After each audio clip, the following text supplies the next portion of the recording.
So yeah, like I'm saying, you've got the different creatures. Some of them can change shapes, some of them can't. Something like the Manticore, that can't change shape. That is a hard and fast creature. You can give it magic paths, you don't have to. There's a lot of stats here that I'm not going to go over. I'm simply going to pick one and then go on to the next stage of character development. For the sakes of easiness, I'm going to pick this dude.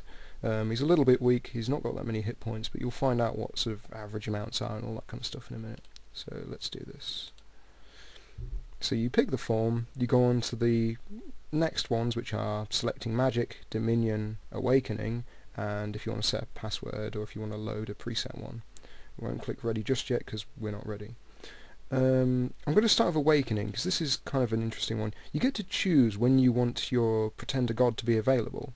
Now if he's imprisoned, this guy's going to take like 3 years to appear on the field. Dormant, he takes roughly a year, and awake, he's there from the get-go.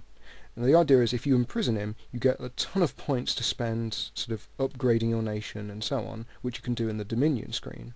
This is where you get to set the scales of, or sort of the balance of the nation. So a nation that's full of magic, for example, is a very, it's a magic-filled nation. What more is there to say?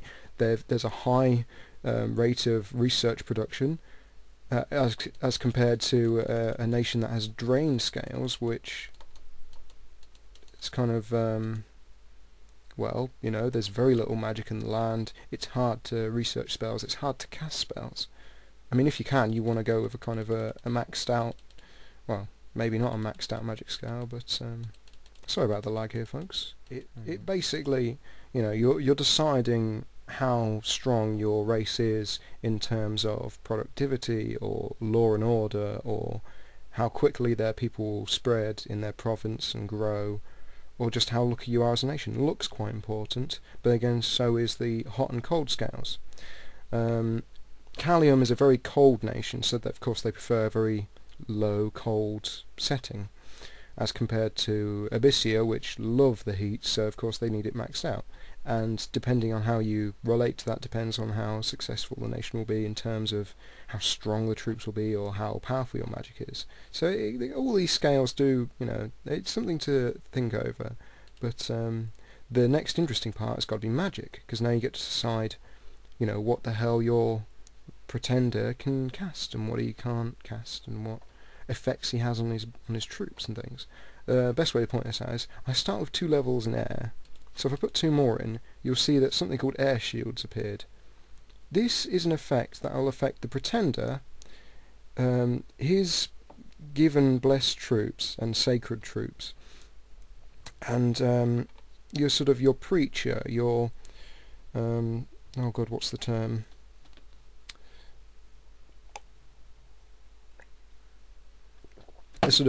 You can assign a messenger of your lord at pretty much any time, but you can only have one going around at any one time, and he becomes blessed and he can bless his troops if they're sacred.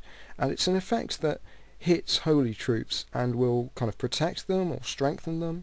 If I show you, say if I put levels in fire, which I'm not going to, but it gives them increased attack skill. Likewise, levels in nature will give me a slight degree of regeneration from damage. So if a man gets his head cut off, he's probably going to die, but he could, in theory, regrow that head, like a hydra. I'm going to play around with the magic scales now, but one of the things to keep in note is the higher you go, the stronger the stronger spells you can cast is. If I have a point in death, I can cast level 1 death spells. But if I research level 7 death spells, I need to strengthen that character's magic in order to use those higher level spells. Likewise, if I pump a ton of points into air right now, so if you put a ton of points into one of these, suddenly you're getting these additional effects, these additional resistances or strength boosts. This starts at around about level 9 and 10, and it's good for nations that rely heavily on their sacred troops. A lot of nations, they don't need to, or they choose not to, because maybe their regular troops are strong enough. But if you want that additional kind of boost, it doesn't hurt. So it's not only you're just choosing the magic for the caster, you're choosing the magical effects of the nation. I'm going to skip ahead now once I've allotted magic and things, and I'm ready to move on, and then we'll get to see the game properly. Okay, so our god's now been made. I've selected magic. I've selected what my dominion is going to be like. We know what physical form he's taking. Let's start the game. We get to name him. What should we call a flying dude? Most players will name him after something witty, or they'll just go with their own name, or, you know, just damn near anything they can think of.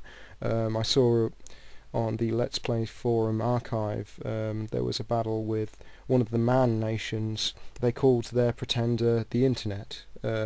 Likewise, a Riley nation called theirs, I think it was secular humanism. You know, it's just kind of scientific things that will suddenly kind of come out of nowhere and declare, you know, godhood in the past. So it's nice little ideas, but I think what we'll go with is Arnold.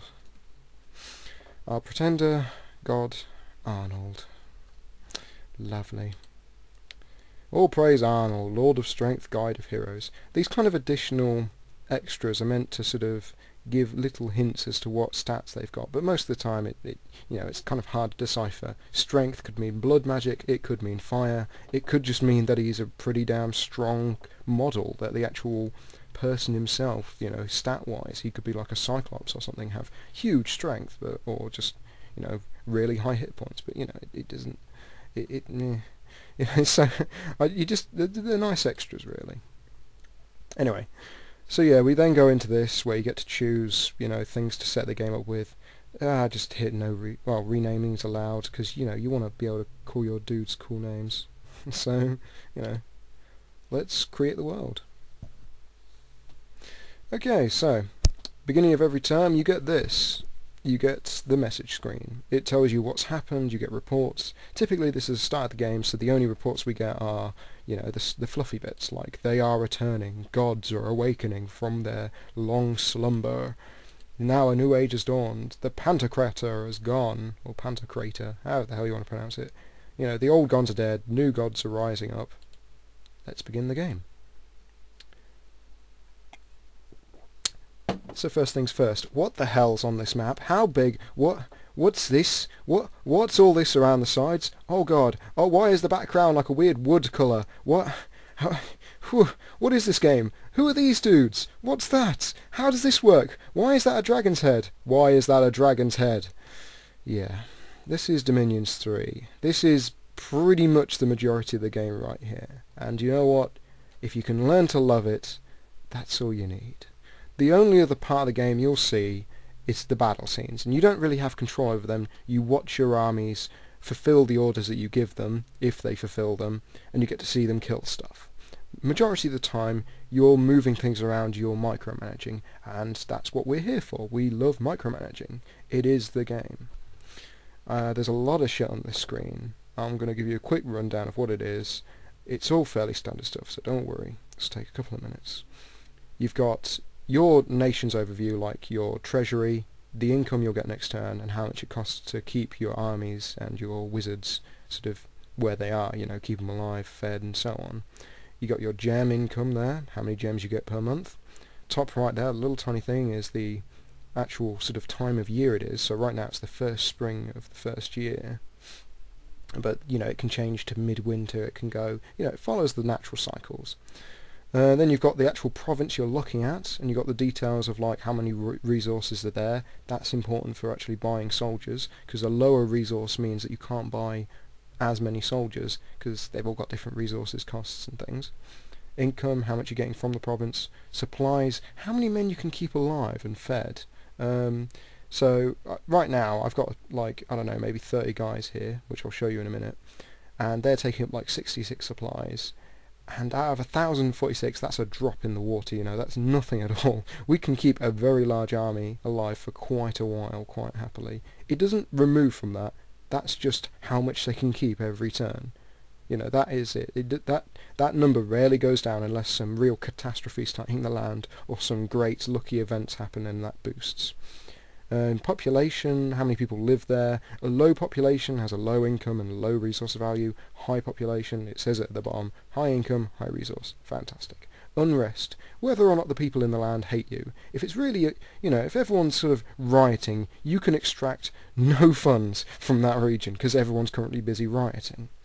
and this is kind of reflected by the different things we picked at the beginning of the game. I chose turmoil levels because it increases random sort of events happening, the chances of them happening, but at the same time it also increases unrest. So, you know, if I have like a dude patrol every now and then, that'll be fine.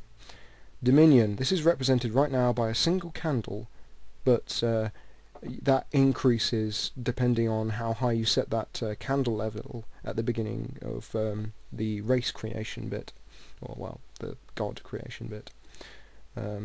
So right now, one candle, that's a very weak Dominion, but at the same time, this is the very first turn of the game. It's not expected to be 12 or anything. The maximum's 10, the minimum's 1. Anything below that, you go into other nations' Dominion, and that's when things start getting rough, because you can be Dominion killed. If you can't spread the faith of your religion in the land, that's it, your god will die. You know, you need faith to keep yourself alive. Okay, you've got what's special about the region, like if it's got mountains or if it's got forests. Take for example this region, we can't tell. That one on the other hand we can, and that one's got farmlands, so high income, low resources, fantastic. Woodlands, good resources, but it hinders movement, so you know, it's all different.